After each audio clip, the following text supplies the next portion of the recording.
요한계시록 20장 11절부터 끝절까지입니다.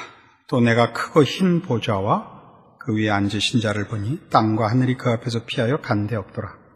또 내가 보니 죽은 자들이 물온대소하고 그 보좌 앞에 섰는데 책들이 펴있고 또 다른 책이 펴졌으니 곧 생명책이라. 죽은 자들이 자기 행위를 따라 책들에 기록된 대로 심판을 받으니 바다가 그 가운데서 죽은 자들을 내어주고 또 사망과 음부도 그 가운데서 죽은 자들을 내어주매 각 사람이 자기의 행위대로 심판을 받고 사망과 음부도 불못에 던지우니 이것은 둘째 사망 곧 불못이라. 누구든지 생명책에 기록되지 못한 자는 불못에 던지우더라. 우리는 이 마지막 심판의 이 장면에서 이제 생명책에 기록된 자들의 신앙의 내용과 또 요구하시는 신앙의 책임들을 살펴볼 때가 됐습니다. 이 생명책에 기록된 자들은 이 앞에 벌받는 자들과 어떻게 대조되고 있느냐 하면 13절의 끝에 나오듯이 각 사람이 자기의 행위대로 심판을 받습니다. 그러나 우리 구원을 얻는 자들은 생명책에 기록되어서 구원을 받습니다. 이 대조를 잊지 않으셔야 됩니다. 여기에 지금 자기의 행위대로 심판을 받는 자들을 사망과 바다가 그 가운데서 죽은 자들을 내어주고 사망과 음부도 그 가운데서 죽은 자들을 내어준다는 것은 바다나 사망이나 음부나 평행법적 반복으로 다 같은 의미입니다. 이 죽은 자들은 우리 앞에 살펴본 바와 같이 하나님의 백성들이 그리스도로 더불어 1000년 동안 왕노릇하는 기간에 이들은 말하자면 영원한 심판의 예비적인 상황 속에 있다. 그런 의미죠. 사망 속에 있고 음부 속에 갇혀 있고 말하자면 바다 속에 있고 그리스도의 품 안에 있지 못하고 영원한 형벌이 이제 시행될 날을 기다리는 예비적 구치소 같은 데 가 있는 셈입니다. 그걸 강조하고 있죠.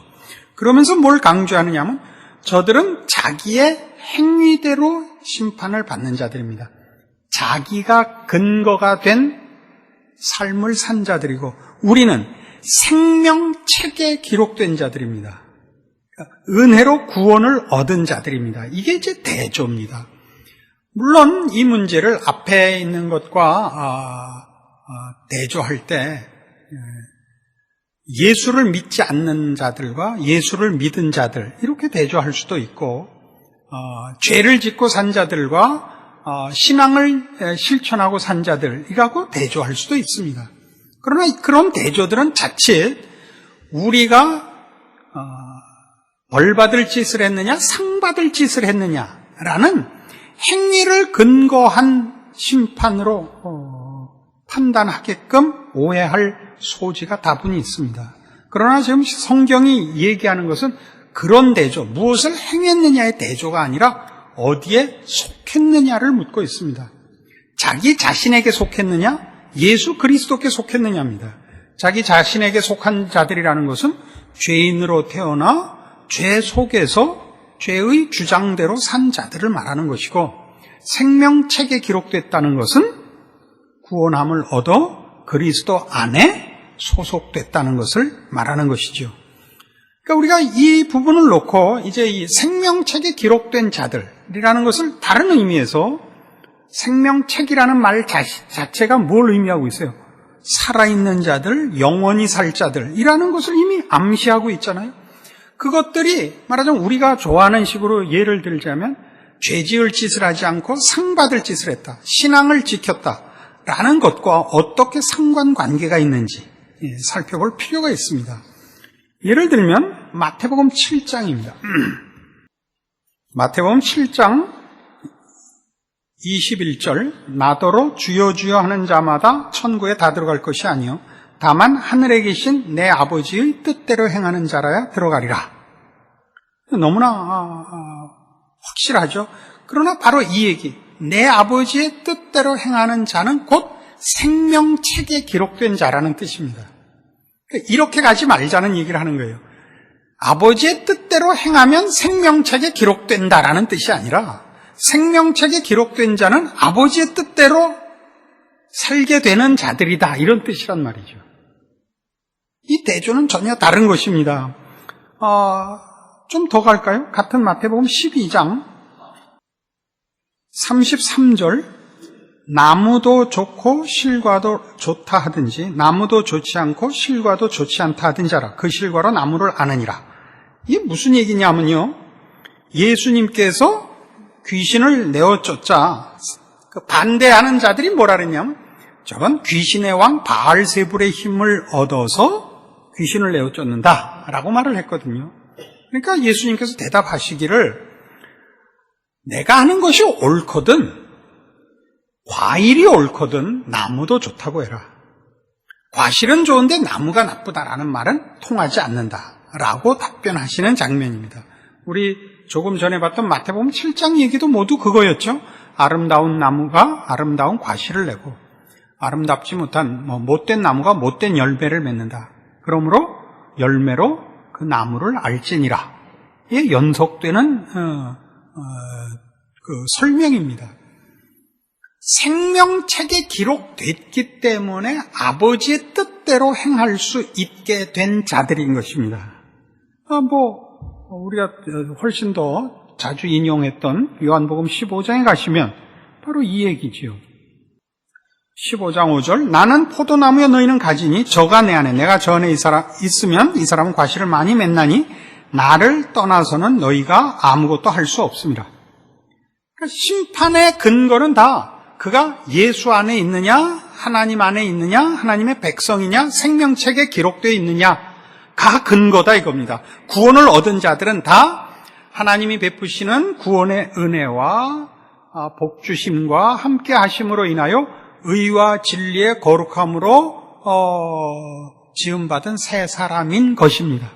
그가 그런 열매를 얼마나 맺었느냐는 2차적인 문제고, 근본적인 문제, 심판의 근거는 그가 생명책에 기록되었느냐고. 그러니까 그렇게 따지면 여러분은 자꾸 아무것도 하지 않고 우리가 구원을 얻었다는 것을 인정을 한다면 벌 받는 자들에 대해서는 조금 불공평하다고 자꾸 생각한단 말이죠. 저들은 생명책에 기록되지 못했기 때문에, 구원을 얻지 못했기 때문에 지은 죄인데 그건 저들에게 묻고, 우리는 우리의 조건 없이 구원을 얻었는데 우리는 왜 영생을 얻느냐라고 자꾸 묻는 것입니다. 그것은 우리 오늘 본문에서 본 이런 표현들, 예를 들면 사망과 음부도 불못에 던지는 겁니다.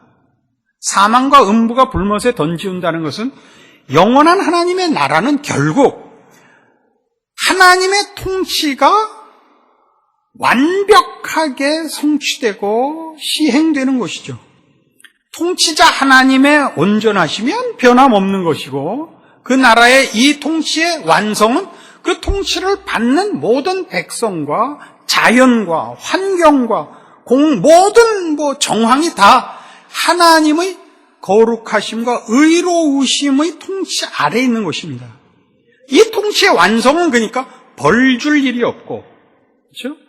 이 하나님의 의로우심과 거룩하심을 방해하거나 저해하는 조건들이 있을 수 없기 때문에 사망과 음부도 쓸모가 없습니다. 마치 애가 훌륭하게 커서 더 이상 회초리가 필요 없어진 것과 같습니다. 이것이 하나님의 나라의 궁극적인 완성의 모습이기 때문에 거기에 하나님의 뜻을 받아들이지 않는 자들이 들어올 수 없는 것입니다. 그러니까 우리가 생각할 때 왜 나는 들어가고 왜 쟤는 못 들어갔느냐라는 식으로 기독교는 그 구원과 구원의 결국에 관한 이 영생의 복락에 대하여 그런 식으로 얘기를 하는 것이 아니라 하나님이 이것을 계획하셨고 이것을 이루시고야 말 것이답니다. 그러니까 우리 모두는 저 사람은 왜 구원하지 않고 나는 구원해 줬습니까? 라고 묻지 말고 구원을 얻었으니, 생명책에 기록되었으니, 내 뿌리가 그리스도 예수 안에 있으니 이제 내가 어떻게 살아야 할 것인가를 생각하라. 그리스도 예수 안에 없는 자들의 종국은 저와 같으니라. 불못에 던지우며 영원한 형벌받게 기다릴 것이 없고 너희들 생명책에 기록되었고 예수 그리스도의 어린 양의 피로써 거룩하게 된 자들의 결국은 영원한 복락이며 영생이며 하나님과 함께 사는 의로운 영원한 나라다 라고 얘기함으로써 무엇을 촉구하는 거예요?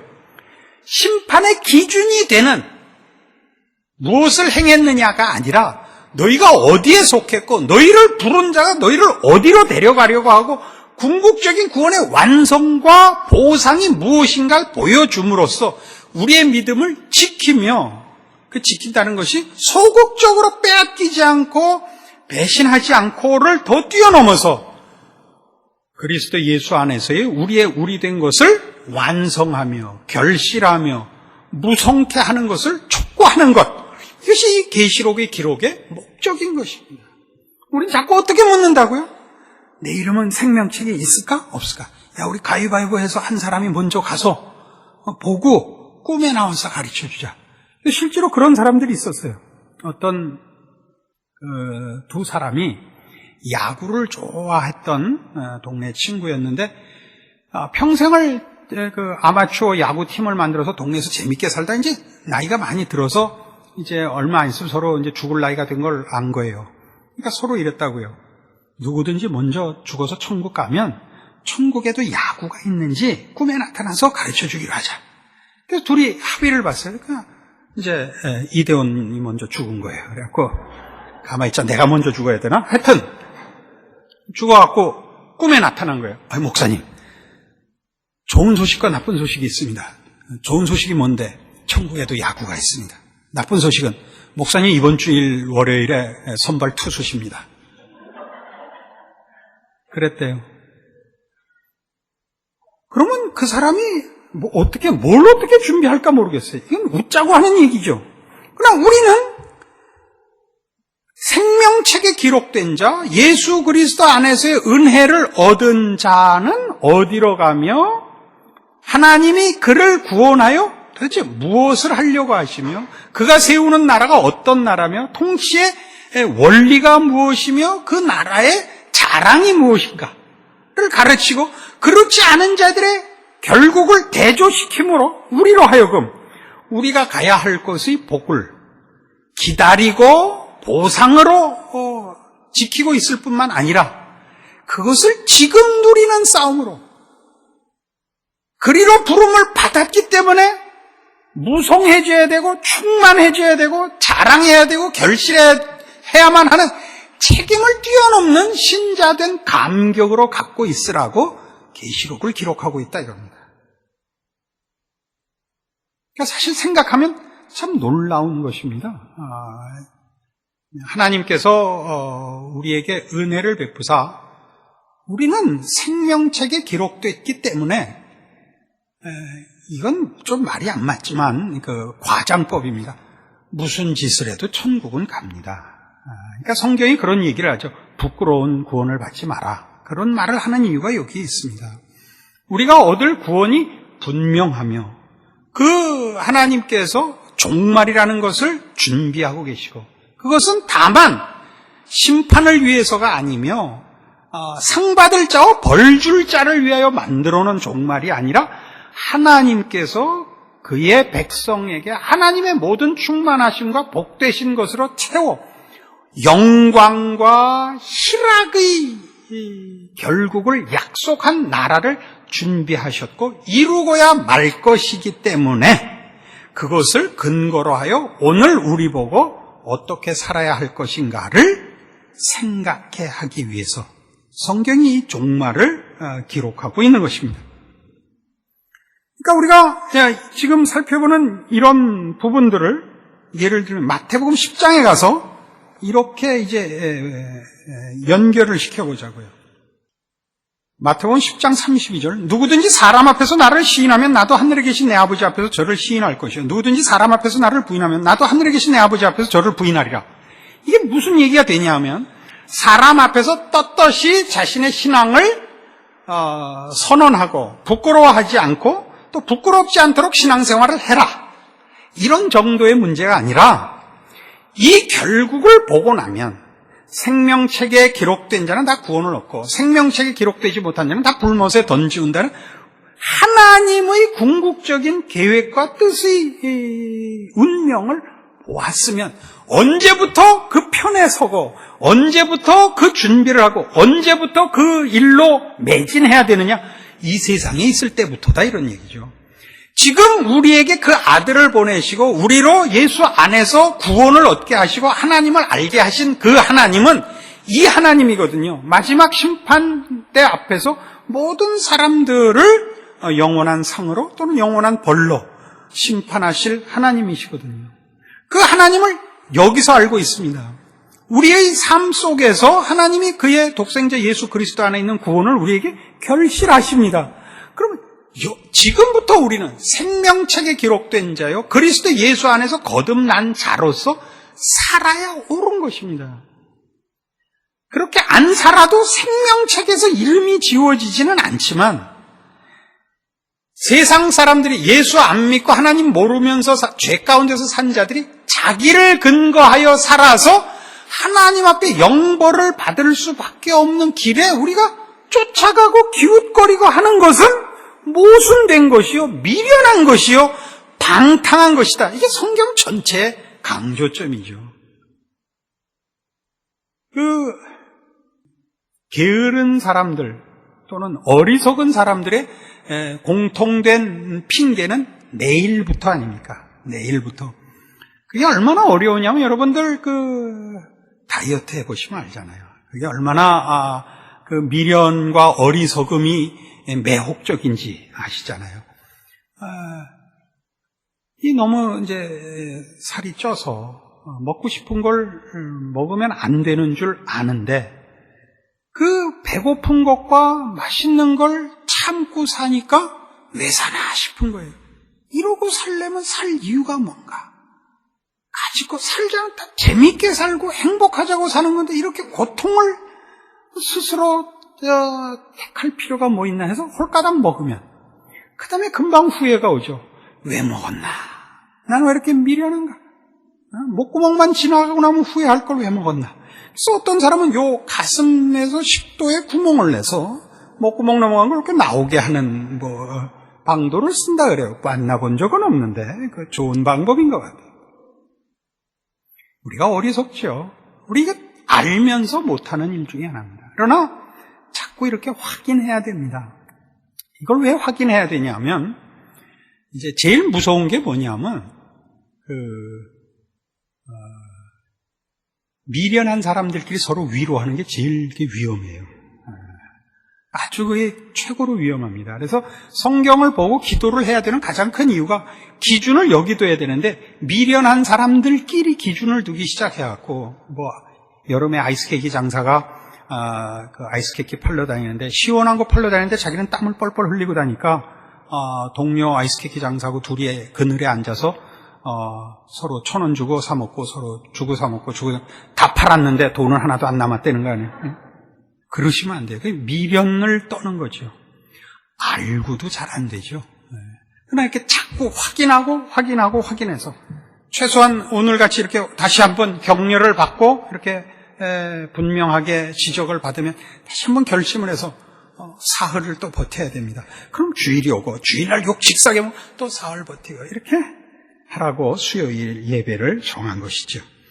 이것은 마태복음 25장에 가면 이렇게까지 확대됩니다. 봅시다. 마태복음 25장 31절 인자가 자기 영광으로 모든 천사와 함께 올 때 자기 영광의 보좌에 앉으리니 모든 민족을 그 앞에 모으고 각각 분별하기를 목자가 양과 염소를 분별하는 것 같이 하여 양은 그 오른편에 염소는 왼편에 두리라.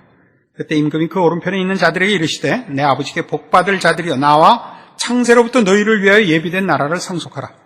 내가 줄일 때 너희가 먹을 것을 주었고 목마를 때 마시게 하였고 나그네 되었을 때 영접하였고 벗었을 때 옷을 입혔고 병들었을 때 돌아보았고 옥에 갇혔을 때 와서 보았느니라. 이에 의인들이 대답하여 가로되 주여 우리가 어느 때 주의 줄이신 것을 보고 공개하였으며 목마르신 것을 보고 마시게 하였나이까? 어느 때 나그네 되신 것을 보고 영접하였으며 벗으신 것을 보고 옷 입혔나이까? 어느 때 병드신 것이나 옥에 갇히신 것을 보고 가서 배웠나이까 하리니 임금이 대답하여 가라사대 내가 진실로 너희에게 이르노니 너희가 여기 내 형제 중에 지극히 작은 자 하나에게 한 것이 곧 내게 한 것이니라. 벌 받는 자들에게 하는 것은 꼭 그 반대입니다. 45절에 이에 임금이 대답하여 가라사대 내가 진실로 너희에게 이르노니 이 지극히 작은 자 하나에게 하지 아니한 것이 곧 내게 하지 아니한 것이니라. 이건 이런 얘기입니다. 이런 부분들이 잘못 오해되면 뭐라 그래야 되나요? 극단적인 결벽증으로 갑니다. 가난한 것이 말하자면 의로운 것이고 무식한 것이 정직한 것이 되는 식의 오해를 합니다. 여기서 말하는 지극히 작은 자 하나에게 라는 표현은 그가 그리스도 예수 안에 있음으로써 세상 질서와 가치관에서 벗어난 것을 의미하는 것입니다. 예수 안에 들어와 보면 사람을 볼 때 사람을 세상적인 가치로 평가하지 않는 것입니다. 세상 사람들이 지극히 작은 자에게 대하여 외면하는 것은 그 일에 대하여 보상을 받을 수 없고 그 일로 자기가 아무 유익을 얻을 일이 없기 때문에 작은 자들을 괄세하는 것입니다. 그러나 우리가 구원을 얻고 예수 안에 있어 보면 이제 우리에게는 세상적인 작은 일, 큰 일이 없고 작은 자, 큰 자가 없습니다. 우리에게는 하나님께서 모든 영혼을 불쌍히 여기사 십자가를 지신 사랑과 하나님께서 은혜를 베푸시며 함께 하시면 누구든 귀하게 쓰일 수 있다는 새로운 시각을 가지게 됩니다. 그런 것을 말하는 것이죠.